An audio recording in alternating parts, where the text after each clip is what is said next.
Avanti Climber Systems makes it easier for technicians to ascend and descend ladders in wind turbine towers.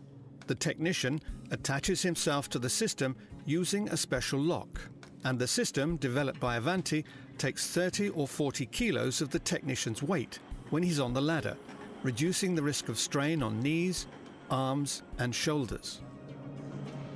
The system is in principle an endless rope, which runs around a winch motor at the bottom and a pulley at the top of the tower. A light pull on the rope starts the winch, assisting the technician's ascent or descent by the set amount of kilograms. The winch follows the technician's own progress, and if he stops, the motor will automatically stop. Pull again, and the motor starts again.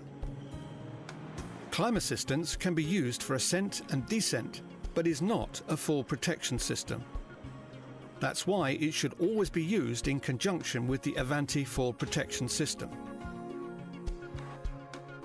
Avanti Climb Assistance is approved by the International Force Technology Institute for use together with Avanti fall protection system.